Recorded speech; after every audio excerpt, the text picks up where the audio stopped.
Friends, मैं हूँ भारतीय लॉजिक क्लब में आपका स्वागत है।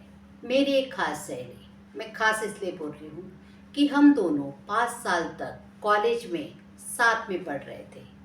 मेरे ख्यालात से उसके ख्यालात मिलते थे। अक्सर वो देशभक्ति की बातें कहा करती थी और अंग्रेज़ों के खिलाफ जहर उगलती थी। मुझे सुनकर बहुत अच्छा लगता था क्योंकि मैं इतिहास कम जानती थी। वो कह रही थी कि अंग्रेजों की शिक्षा और उनकी संस्कृति समाज के लिए अच्छी नहीं होती। एक बार वो हरिद्वार गई और वहाँ से गंगा जल बोतल में भर के मेरे लिए लाई और कह रही थी, ये गंगा मैया का पानी अमृत से भी पवित्र है।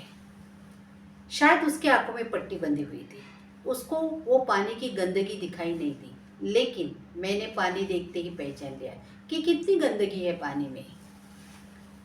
4 दिन के बाद पता चला कि उसकी तबीयत खराब हो गई और पेट में इन्फेक्शन हुआ था और डायरिया होने की वजह से उसको अस्पताल में दाखिल करना पड़ा। वो डॉक्टर साहब को कह रही थी, मैंने गंगा मैया का पवित्र जल पिया था।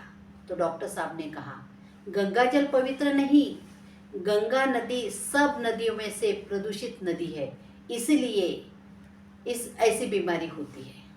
और मैं मेरे फ्रेंड को दोगली इसलिए कह रही हूँ फ्रेंड्स, 10 साल के अंतराल के बाद फेसबुक के ज़रिए मेरा संपर्क हुआ उससे।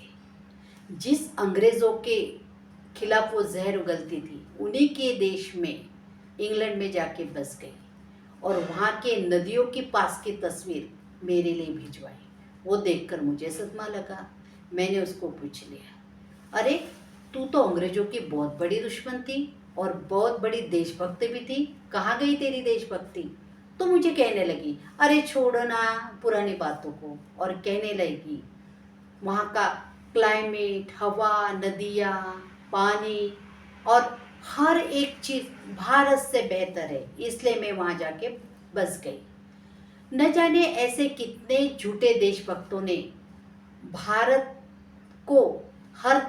में हर तरह की गंदगी फैलाकर विदेश में जाके बस गए। ऐसे दोगले राष्ट्रभक्त, उसमें से मेरी सहेली भी फ्रेंड्स। धन्यवाद।